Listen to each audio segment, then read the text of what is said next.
Nate. This week, we're traveling to a galaxy far, far away.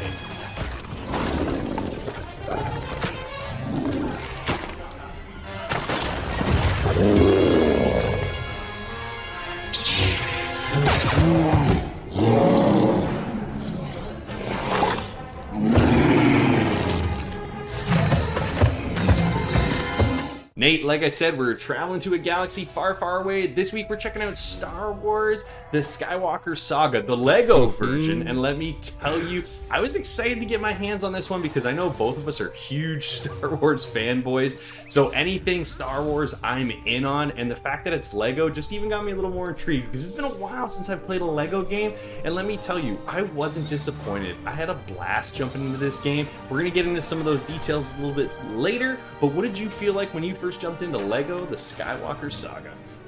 Nostalgia, my friend. I hopped right into episode 4 and continued that trilogy all the way through, and I loved my experience, man. The way they play through every single battle, through every single movie, astonishes me, and how they are able to connect the story fully while, kind of brushing over some of the more boring scenes, but still making light of it. It's just a fantastic package with maybe a couple little things to gripe about along the way. But yeah, man, all in all, dude, this is a fantastic game for Star Wars fans and Lego fans alike. Yeah, I think I agree with you there. It's, whether you are a Star Wars fan or you're a Lego game fan, you're going to find something to love about this game because they've just done a great job at kind of melding the two worlds together. I mean, Lego's, family oriented. This can be played by, young children all the way up to adults like ourselves because there's the ability to kind of change the difficulty up a little bit to kind of allow you a little bit more of a challenge as far as, this game does a pretty good job at holding your hand throughout. There's a lot of tutorials. There's a lot of information on screen that really helps you along the way. So it is kind of geared towards the younger gamer, but at the same time, you can take those guides off the screen and make things just a little bit more difficult as you kind of search this beautiful open world. And that's kind of where I want to start, is the graphics in this game, amazing. They've done such a good job. Everything's made out of Lego, just like in all the other Lego games, but you can really take a lot of appreciation to the kind of the detail put into this because you are going to roam around some of these iconic cities and you're going to run into lots of different people. I found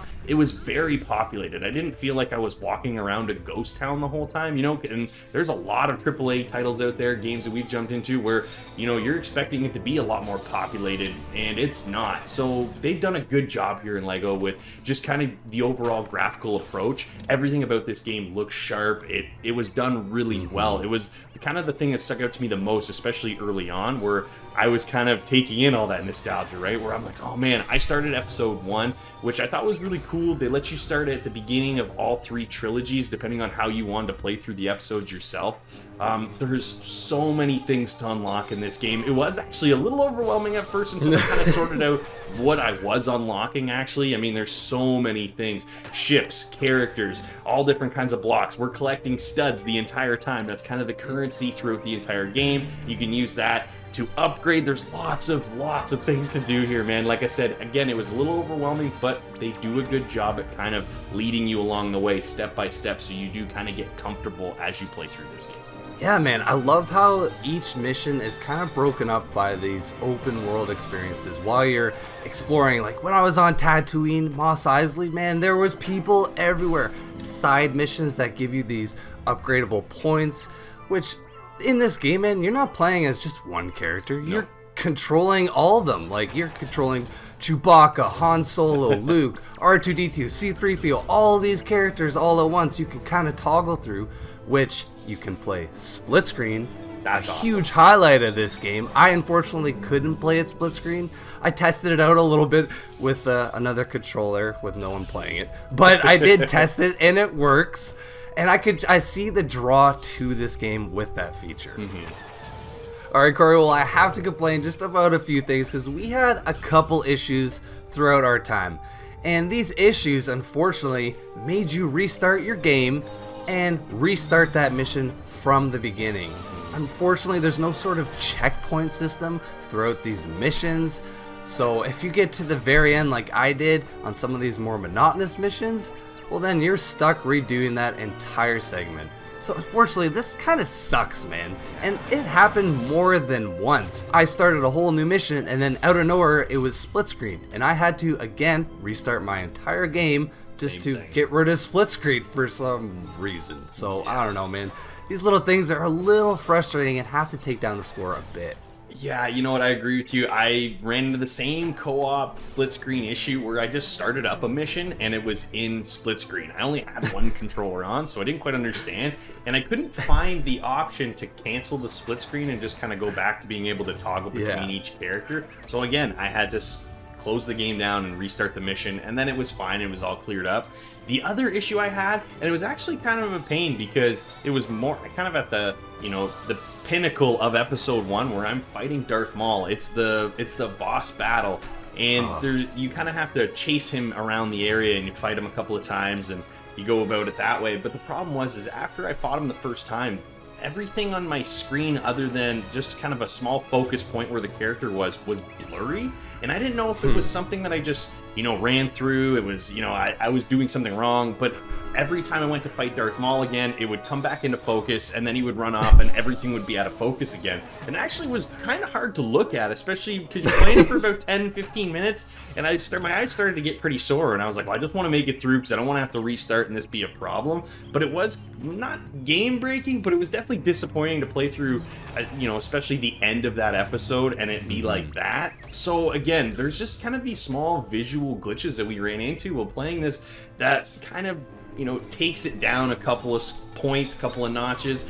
At the same time, I still wanted to make it through and keep going because this game is a ton of fun, man. I had a blast playing this, and it's just one of those things where the game offers up such a variety, especially in the missions as you go from episode to episode. You're not just running around cities and taking out enemies and going to get this objective. You may be in a ship, you may be on a speeder. I got to do pod racing in episode 1, which was awesome. One of my favorite Star Wars games was Star Wars Pod Racer on PC, so being able to even kind of jump back in and get a taste of that again was a ton of fun. And you know, we talked about this off camera. It is the variety of these missions that really carries you through. It's comical, it's fun. There's a little bit, you know, of everything in there for everybody. And that's what I like about this the most. This game kind of just gives you everything you want, whether you're a Star Wars fan, whether you're a Lego fan. I couldn't agree with you more, man. I think we have to score it because we pretty much summed up everything in this game. And all in all, I think we had a fantastic time.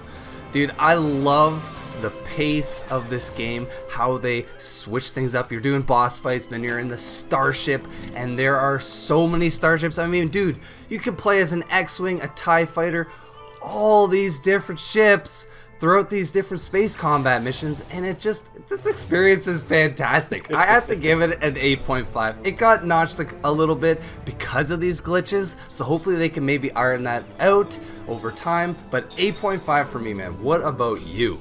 You know what? I'm right there with you. I had a ton of fun playing this game. I love playing through these stories, these episodes, and kind of feeling like I'm watching the movies, but in a condensed version. And they just did such a good job of telling the stories, keeping it light, keeping it fun, and just keeping it an overall casual gaming experience. So for that, I gotta give this one an 8.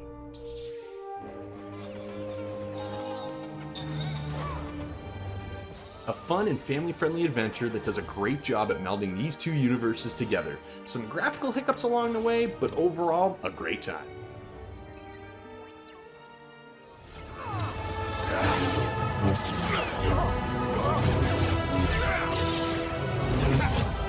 I will let nothing stand in our way. Do not. There is no prize. Now, fulfill your destiny. I need someone to show me my place in all this.